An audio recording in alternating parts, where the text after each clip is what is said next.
The scene you just saw is obviously from the 1979 horror classic film Alien by Ridley Scott, but the important thing here in this video is not about the movie itself, but about his aesthetics in terms of technology, the technology that is found inside the Nostromo. I just want you to see how the technology of that ship looks like. The lights, the detailing, the shape of computers, the kind of computers and technology aesthetics we can find in the film has a name, call it cassette futurism. Maybe it's not the first time you met this type of aesthetics in a movie, but now you may asking yourself, what is cassette futurism? Well, the way I can define what's cassette futurism is that it's a trope found in movies and TV stories which use of technological aesthetic reminiscence of the mid 70s, 80s, and early 90s, popularized by the IBM personal computer and imitators, regardless of the real time setting of the media, most often found in context of science fiction. Whether it be loud, bright colors and geometric shapes, the tendency towards stark plainness, or the lack of powerful computers and cell phones, it's clear that neither the ray gun gothic of days past nor everything's an iPad in the future aesthetics that will follow, but bringing the point that contains elements of both styles. Just imagine, for example, that old Macintosh, many people have it in the 80s, or any computer of that era, but with abilities that are over its time. As the name implies, a good way to judge this trope is the represents of cassettes, which were used in the decades named about to house magnetic tapes, ubiquitous in technology of the period, and later often contained ROM chips for game consoles and occasionally add-ons for computer hardware. Other technologies to look at are the CTR displays computer systems, reminiscent of microcomputers like Commodore 64, freestanding hi-fi systems, small LCD displays, as opposed to full color screens, floppy disks, and other analog technologies. The Internet or some analog may exist, but of its more frequent use to exchange large files, the media. Uh, Chances are that the work isn't used in this trope. The appearances of this trope are not only focused on the Alien saga, we can also find it in other movies like Blade Runner from the same director, where we can see computers and technology that still looks from the mid 80s, but more with more advanced features.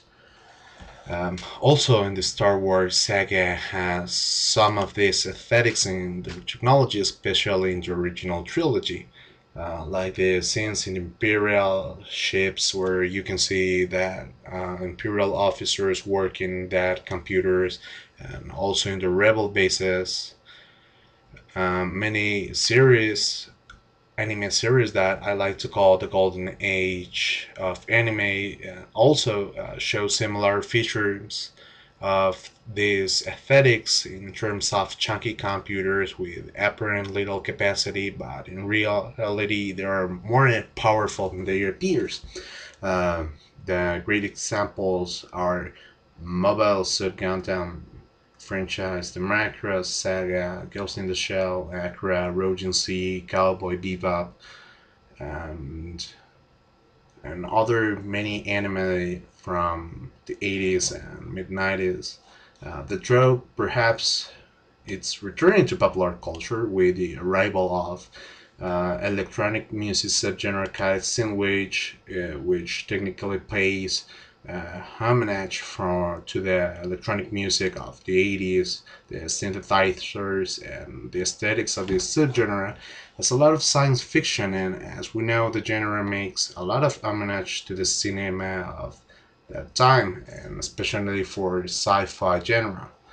As we can see, cassette futurism starts like a way to create a futuristic environment, but based on the technology they have, then and unconsciously create his own aesthetic and recognizable identity, as well as Jules Verne novels laid the groundwork for what steampunk aesthetic will be in pop culture, or Fritz Lang, Greek classic Metropolis, will do the same on dieselpunk, that also has their own recognizable identities and aesthetics.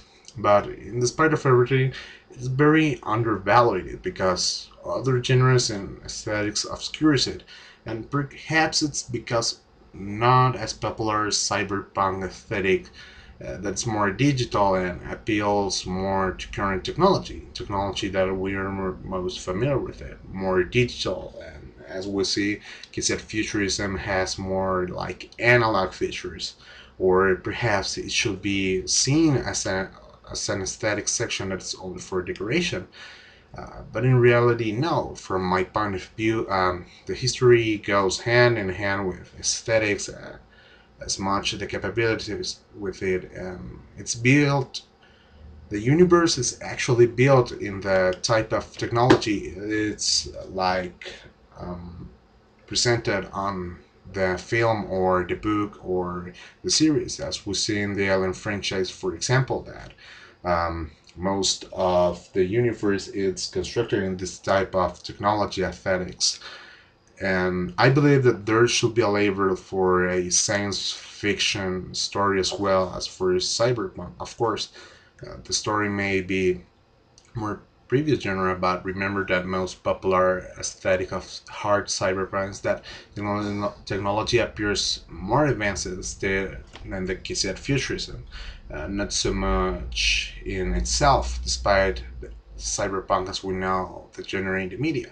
And I personally wanted to make this video to you to share um, this because from my point of view, I actually think it's very underrated, this trope, this aesthetics, this genre, because for me it's more like a genre, uh, like diesel punk or steampunk or atom punk, because I have seen many sci-fi movies with this type of style on his own technology, and as I said, it's not only the Alien franchise universe that it's constructed with this kind of aesthetics and type of technology. Also, Blade Runner, as I said previously, um, has these features, and even his sequel, Blade Runner 2049, still has that type of technology, a little bit more advanced, but it is still appearing on it. And other movies, old movie I have seen with this type of technology, it may be like Black Hole from the same year, 1979. It's a very interesting movie, but it's not a perfect film, but it still is very funny to watch, very interesting. That it still have this type of technology in it, and I think it should be more represented in media as, for example, steampunk, because I feel this trope has so much potential for creating a universe, a futuristic universe on it. It has too much potential to make stories. And even as we see today, we have a really big boom of nostalgia. It has been a little bit more like represented, as I said, in synthwave videos and that stuff, but I feel it's not like totally fair for it. So I hope you like this video, and it's supposed to be a little bit longer, but that's all the information I have found. So if you like the video, just put a like on it or share it with your friends, and that's all. We'll see it next month.